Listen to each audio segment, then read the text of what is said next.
오늘 어버이 주일에 우리에게 주신 말씀은 마가복음 7장 9절에서 13절입니다. 신약 65페이지입니다. 또 이르시되 너희가 너희 전통을 지키려고 하나님의 계명을 잘 저버리는도다.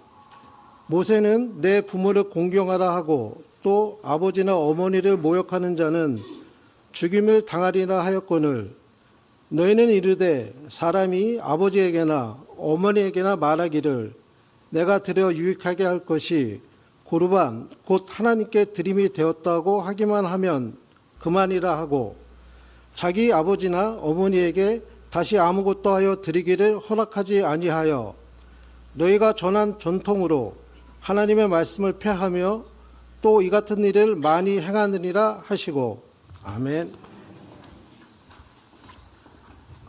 오늘도 귀한 찬양과 또 기도와 말씀 봉독에 감사를 드립니다. 매번 그 어버이 날이 찾아오면 우리 성도님들은 어떤 마음으로 그 날을 보내고 계십니까? 여러 가지 아마 또 복잡한 그런 생각들이 들기도 하겠지만 늘 하나님께서 귀한 가정을 주시고 또 부모님을 주시고 또 부모됨의 은혜를 허락하신 그 은혜가 참 귀한 은혜입니다. 그 은혜가 각 가정마다 흘러넘치시기를 주님의 이름으로 축복합니다. 우리는 세월이 지날수록 지혜가 쌓입니다. 그래서 나이 들수록 학벌이 필요 없다라는 그런 말을 대부분 하게 되어 있습니다. 세월의 지혜에 사랑을 더하면 더 지혜로운 사랑이 됩니다. 이런 세월의 지혜와 사랑이 더해진 지혜, 이것은 바로 부모의 지혜입니다. 그래서 부모들은 자식이 아무리 학벌이 좋고 지위가 높아도 자식에게 전해줄 지혜를 다 가지고 있는 것입니다. 그 이유는 세월의 지혜와 사랑이 그 속에 담겨 있기 때문입니다. 미국의 바이든 대통령은 역대 대통령들 중에서 가장 가정사가 복잡하고 어려움에 처했던 대통령입니다. 그는 29살 나이에 자신의 부인과 딸을 교통사고로 잃었습니다. 그리고 한참 정치를 하고 있는 중에 자신의 장남도 목숨을 잃어버리는 일이 생겼습니다. 이런 아픔을 옆에서 지켜보고 있었던 사람이 있었습니다. 그 사람이 바로 바이든 대통령의 아버지였습니다. 바이든 대통령의 아버지는 대단한 사람이 아니었습니다. 공부도 제대로 하지 못했고 그냥 보일러 청소공으로 일했던 그냥 평범하고 가난한 아버지였습니다. 하지만 세월의 지혜와 아들을 향한 사랑이 있었기에 바이든에게 늘 힘이 되어 주었고 그리고 지치고 힘들 때면 용기를 불어넣어 줄 수 있었습니다. 특별히 바이든 대통령의 아버지가 힘들어하는 아들에게 선물로 준 두 컷의 만화가 있습니다. 바이든은 이 두 컷의 만화를 액자에 집어넣어서 평생 책상 위에 올려놓았습니다. 그가 대통령이 되었을 때에도 자신의 직무실에 아버지가 준 두 컷의 만화를 항상 비치해 두었습니다. 한 기자가 찍은 사진입니다. 사진을 보여주시길 바랍니다. 한 기자가 찍은 이 사진인데 이 사진을 잘 보면 이게 대통령 직무실입니다. 직무실 앞에 자신의 아버지가 준 만화를 직무실 책상 제일 가운데 앞에 그렇게 항상 두고 이 만화를 보았던 것입니다. 이 두 컷의 만화의 내용은 무엇일까요? 내용은 이렇습니다. 한쪽은 바이킹이 탄 배가 폭풍이 치면서 벼락에 맞아서 좌초되었습니다. 그리고 나서 바이킹이 하늘을 향해서 이렇게 외칩니다. Why me라고 외칩니다. 왜 하필 나입니까? 라고 외치는 장면이 한 커트의 만화이고 그리고 그 옆에는 이제 하늘에서 이런 음성이 들렸습니다. Why not? 이 말은 왜는 안 되지라는 그런 말입니다. 이 고통 가운데 있는 이 바이킹이 시련이라는 것이 찾아왔지만 그러나 왜 나에게 이런 시련을 주십니까? 라고 이야기하자 너도 똑같은 사람이기에 너는 왜 특별하게 생각하느냐라는 것이 하늘의 이야기였던 것입니다. 바이든은 살면서 3명의 가족이 죽고 많은 어려움에 처하게 되었습니다. 그지만은 이 아버지가 준 이 만화를 보면서 늘 힘이 되었습니다. 다른 사람이 힘든 것처럼 나도 비록 대통령일지라도 똑같이 힘들 수밖에 없는 그런 존재다라는 것을 생각하면 오히려 더 용기가 나고 힘이 났다는 것입니다. 그러면서 바이든 대통령은 늘 이 만화를 보면서 이 만화는 나를 겸손하게 만들었다라고 늘 고백했던 것입니다. 배운 것이 없고 세상적으로 부족한 아버지였지만 삶의 연륜과 아들을 향한 사랑이 세계의 대통령을 가르칠 수 있는 지혜를 만들어낸 것입니다. 우리도 세월이 지날수록 하나님의 지혜가 더 충만하시기를 주님의 이름으로 축복합니다. 오늘 본문은 사랑 없는 지혜가 얼마나 무서운지를 우리에게 말씀하고 있습니다. 먼저 예수님은 사랑 없는 지혜를 가진 바리새인들과 서기관들을 책망하셨습니다. 그 책망의 내용이 9절에 나옵니다. 우리 9절 같이 한번 읽어보겠습니다. 또 이르시되 너희가 너희 전통을 지키려고 하나님의 계명을 잘 저버리는도다. 예수님의 책망한 내용은 이렇습니다. 계명을 지킨다고 오히려 하나님의 계명을 잘 지켜야 하는데 전통을 지킨다고 하나님의 계명을 지키지 않았다라는 것입니다. 이스라엘에는 세 종류의 법이 있습니다. 제일 상위에 있는 것이 계명입니다. 그리고 그 계명 밑에 그 계명을 시행하는 시행 규칙이 있는데 그 규칙이 바로 법규입니다. 성경에는 율례와 법도다라고 표현합니다. 그리고 상위에 있는 계명과 또 법도와 그 밑에는 그 법도를 또 설명하고 있는 많은 이야기들이 있는데 그것이 그들의 전통이었고 유대 사람들은 미시나 우리가 잘 알고 있는 탈무드가 바로 그 전통의 내용이었습니다. 예를 들어 가장 상위에 있는 개념이 안식일을 기억하고 거룩하게 지켜라라는 계명이 있다면 그것을 지킬 수 있는 시행 규칙은 어떻게 되냐면 6일 동안 일을 하고 하루는 안식일을 지켜라라는 것입니다. 그런데 그 6일 동안 일을 하고 하루는 안식일을 지켜라는 그것에 또 세부적인 내용이 있습니다. 안식일에는 몇 걸음만 걸어갈 수가 있고 몇 킬로 이상은 들 수가 없고 그리고 안식일에만 먹을 수 있는 음식이 이런 것이 있다라는 것이 아주 구체적으로 적혀 있는 것. 그것이 그들의 전통처럼 다가갔던 것입니다. 예수님은 계명보다 전통을 우수시하는 것에 대해서 책망하셨다는 것입니다. 우리도 신앙생활 하다 보면 비본질적인 그런 것들 때문에 본질을 놓치는 경우들이 많습니다. 전통을 지킨다고 계명을 잃어버리는 일들, 안식일에 몇 걸음 걸어가는지를 따지고 안식일에 몇 킬로를 들었는지를 따지다가 정작 안식일을 지키지 못하고 온전히 경건 생활을 하지 못하는 일들이 그 당시에 많이 있었기 때문입니다. 그래서 그런 세부적인 그 전통을 지킨다고 정말 중요한 안식일을 지켜라라는 이 계명을 지키지 못했다라는 것에 대해서 예수님은 책망하신 것입니다. 미국 한인교회에 있었던 이야기입니다. 한 성가대 대원이 성가대 가운을 입은 채로 화장실을 가게 되었습니다. 이 모습을 지나가던 성가대 대장이 보게 되었습니다.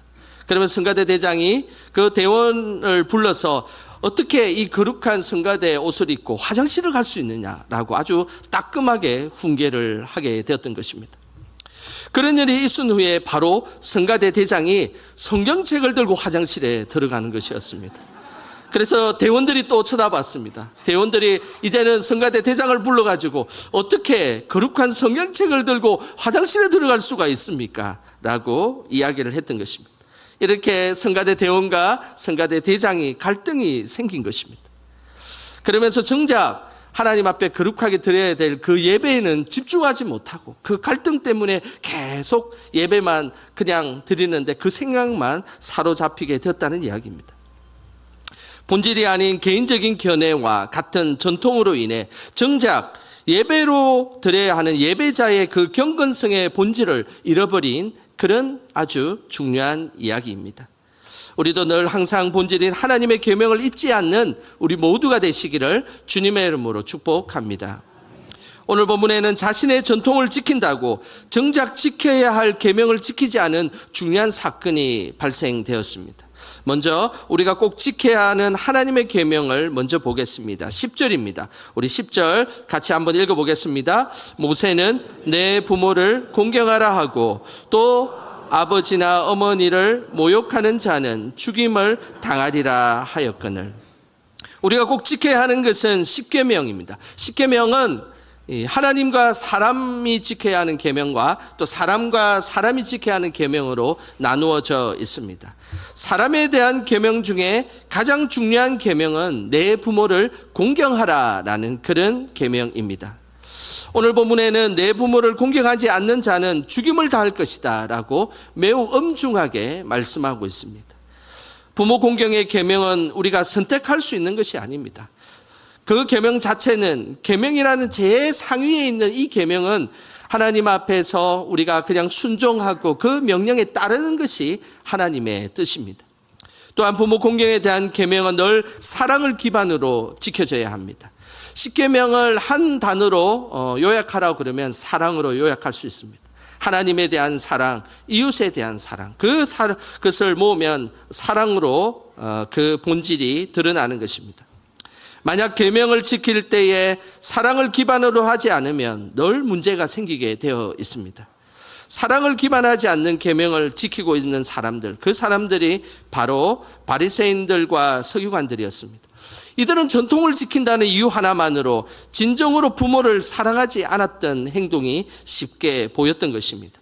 그 내용을 오늘 11절에 예수님께서 이렇게 말씀하셨습니다. 11절 같이 한번 읽어보겠습니다. 너희는 이르되 사람이 아버지에게나 어머니에게나 말하기를 내가 드려 유익하게 할 것이 고르반 곧 하나님께 드림이 되었다고 하기만 하면 그만이라고 하고. 이스라엘에는 계명과 율례 외에 많은 그것을 설명하는 전통들이 있었습니다. 그 전통들은 얼마나 양이 많았냐면 이 두꺼운 이런 책으로 한 6권 정도 되는 분량입니다. 그러니까 일반 유대인들은 사실은 그 전통을 다 알지는 못했습니다. 그런데 그 전통을 계속 설명하는 사람들이 바로 바리새인과 서기관들이었습니다. 그 중에서 고르반 제도가 있었습니다. 오늘 본문에 등장하는 제도이지요. 고르반이라는 것은 하나님께 드림이 되었다라는 그런 뜻입니다. 오늘날로 치면 지정헌금과 아주 유사한 것입니다. 하나님의 은혜를 감사해서 미리 어떤 물질이나 제사에 필요한 동물 같은 것을 지정해 두고 그것이 고르반이다라고 이야기를 했던 제도입니다. 이렇게 특정한 돈이나 가축, 양식과 같은 것을 고르반이라고 지정해 놓으면 누군가가 그것을 사용하려고 할 때 아니 그것은 사용하면 안 됩니다. 그것은 고르반한 것입니다. 라고 이야기를 하면 어느 누구도 이제 더 이상 그 물건과 그 가축에 대해서 손댈 수가 없었던 것입니다. 이것이 바로 고르반 제도였습니다. 고르반 제도는 사실은 매우 좋은 제도입니다. 자신이 하나님의 것을 드리기 전에 미리 준비하고 하나님 앞에 헌신을 다짐하는 그런 제도이기 때문입니다. 하지만 이 제도도 사랑이 필요했습니다. 부모에 대한 진정한 사랑이 없었던 이들이 이 고르반 제도를 악이용하기 시작했던 것입니다. 부모가 가난해서 돈을 좀 달라고 하면 어머님 그 돈은 벌써 고르반했습니다. 이제 남은 돈은 없습니다. 라고 이야기를 했던 것입니다. 부모에 대한 복양을 하지 않고 고르반에 대한 제도를 악용해서 계속해서 그 일들을 이루어갔던 그 당시의 풍습과 같은 잘못된 그런 풍습, 그것이 바로 그 당시의 모습이었습니다. 이런 모습은 예수님 시대에 너무 많이 있었습니다. 신앙이라는 이름으로 부모에 대해서 최선을 다해 복양하지 않는 대표적인 모습입니다. 예수님의 이 사실에 대해서 매우 분노하셨습니다. 그러면서 오늘 13절에 이런 말씀을 하셨습니다. 우리 13절 읽어보겠습니다. 너희가 전한 전통으로 하나님의 말씀을 폐하며 또 이 같은 일을 많이 행하느니라 하시고, 바리새인들과 서기관들은 자신의 전통을 악용해서 자신들의 이익을 취하는 일들이 많았습니다. 그 대표적인 게 부모에 대한 이런 행동을 했던 것입니다. 자신들이 만든 전통을 지킨다고 하나님의 말씀을 폐했던 것입니다. 이런 일들이 당시에 얼마나 많았으면 13절 끝부분을 다시 자세히 보시면 이 같은 일을 많이 행하느니라 라는 말씀이 있습니다. 얼마나 이 같은 일들을 많이 행했으면 예수님께서 지적하셨을까요? 바리새인들과 서기관들은 고르반과 같은 전통으로 하나님의 계명을 어긴 일들이 많았습니다. 실제 유대 문헌에 보면 안식일에 연로한 부모가 굶주리고 있는데도 안식일 전통에 무거운 짐을 운반할 수 없다는 이유만으로 부모를 굶주리게 했다라는 그런 기록들이 많이 있었던 것입니다. 이처럼 부모를 공경하고 생명을 존중하는 계명보다 자신의 전통을 더 중요시하고 그리고 사랑 없는 그 전통의 중시로 인해 악용하는 경우들이 그 당시에 허다했던 것입니다. 하지만 진정으로 하나님을 잘 믿었던 믿음의 사람은 항상 부모를 공경하라라는 이 계명을 철저하게 지켰습니다.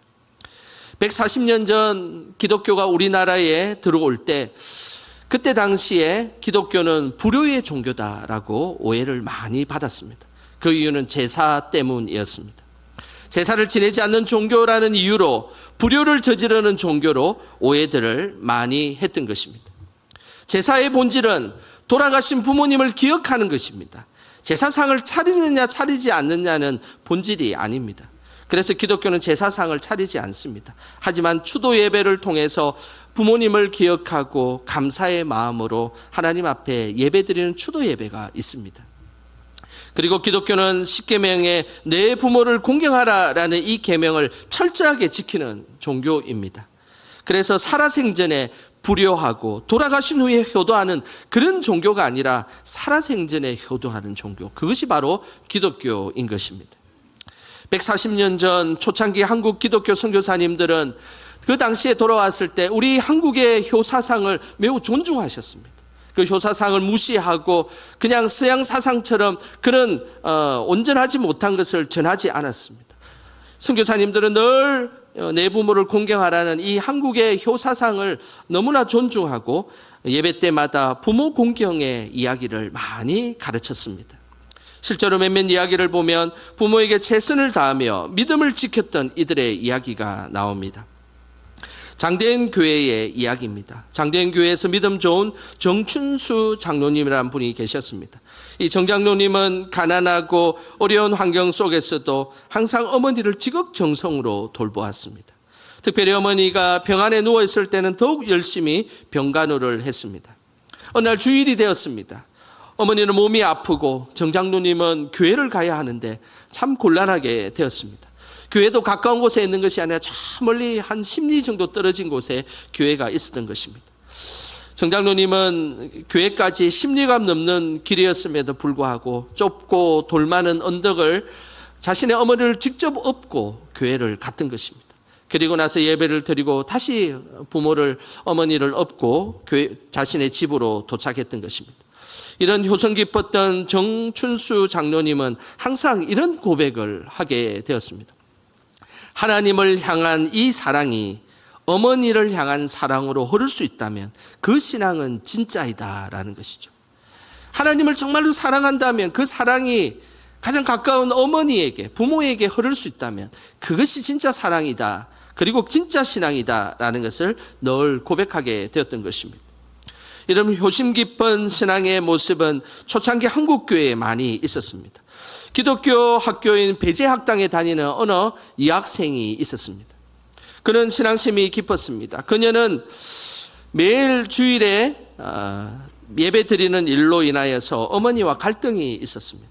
어머니는 주일에 시장에 가서 장사하기를 원했고 이 학생은 주일을 지키는 일이 필요했습니다. 그래서 이 일을 어떻게 할까 고민하며 기도하였습니다.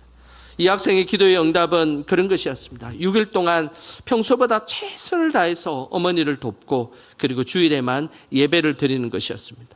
그래서 그는 전심을 다해서 그녀는 6일 동안 최선을 다해서 어머니를 도왔습니다. 그러자 어머니가 이런 이야기를 하게 되었던 것입니다. 이 아이가 믿는 신은 참된 신이다라고 고백했던 것입니다. 열심을 다해서 자기를 돕는 그 모습을 보고 감동이 되었던 것입니다. 그 여학생도 하나님을 경외하는 마음이 결국 나를 더 착한 딸로 만들었다라고 고백했습니다. 그러면서 그 두 모녀의 갈등은 사라지고 그 두 모녀가 예수님을 믿게 되어서 같이 세례를 받게 되었던 것입니다. 우리의 믿음이 가족들과 부모님들에게 온전히 표현되기를 주님의 이름으로 축복합니다. 십계명에는 부모를 공경하라고 분명히 말씀하고 있습니다. 그러면서 그에 따른 축복을 이렇게 말씀하고 있습니다. 출애굽기 20장 12절 말씀입니다. 우리 같이 한번 읽어보겠습니다. 내 부모를 공경하라. 그리하면 내 하나님 여호와가 내게 준 땅에서 내 생명이 길리라. 내 부모를 공경하라라는 이 공경의 이 헬라어는 카베드라는 단어를 쓰는데 이건 매우 중요한 단어입니다. 왜냐하면 이 카베드라는 이 단어는 그냥 존중하다, 존경하다라는 의미도 있지만은 이 카베드라는 이 단어는 하나님을 경외하다라고 할 때 이 경외에 똑같이 사용되고 있기 때문입니다. 이것은 뭘 의미하겠습니까? 하나님을 경외하고 하나님을 섬기는 것과 똑같이 내 부모를 공경하라는 것입니다. 이것이 하나님께서 원하시는 믿음의 모습입니다. 부모를 공경하라는 의미는 하나님을 공경하는 것처럼 부모를 공경하라라는 것입니다. 이렇게 하나님을 공경하는 것처럼 부모를 공경할 때 하나님께서 내게 준 땅에서 내 생명이 길 것이다 라고 말씀하였습니다. 생명이 길 것이다 라는 이 표현은 단순히 그냥 오래오래 장수한다는 그런 의미가 아닙니다. 삶이 확장되고 하는 일이 더 형통한 길로 인도된다라는 그런 의미입니다. 부모를 공경할 때 우리의 삶이 더 확장되고 그리고 형통한 길로 우리에게 인도하게 된다는 것입니다. 부모와 자녀의 관계는 사회적 관계하고는 다릅니다. 혈통에 의해서 이루어진 관계이죠. 그래서 사람인지라 부모도 자녀들에게 상처를 받고 자녀들도 부모로 인해서 상처를 받기도 합니다. 그래서 부모와 자녀 관계는 사실은 많은 이야기 스토리가 그것에 얽혀있기 때문에 타인이 그 이야기를 쉽게 할 수 없는 그런 많은 이야기들이 그곳에 담겨 있습니다. 하지만 분명한 것은 상대방이 어떤 존재이든 간에 우리는 늘 말씀에 순종하는 자로 살아가는 것. 이것이 하나님께서 원하시는 본질이라는 사실입니다. 그 순종은 우리의 삶을 더 확장시켜 줄 것이고 우리를 복된 삶으로 인도하여 주실 것입니다. 하나님처럼 우리의 부모와 자녀를 대함으로 늘 우리의 삶이 확장되어서 하나님 앞에 영광 돌리는 믿음의 삶이 다 되시기를, 그리고 그런 복된 가정을 꾸려나가시기를 주님의 이름으로 축원합니다. 이 시간 우리 찬양하며 기도하는 시간 갖겠습니다. 사철의 봄바람 있고라는 찬양인데요.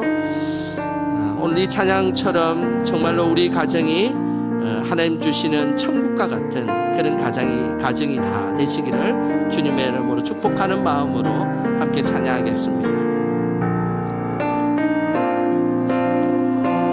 봄바람 불어있고 하나님 아버지 모셨으니 믿음의 반석도 든든하다. 우리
우리 합심하여 함께 기도하겠습니다. 하나님, 늘 천국과 같은 우리 가정이 되게 하여 주시옵소서.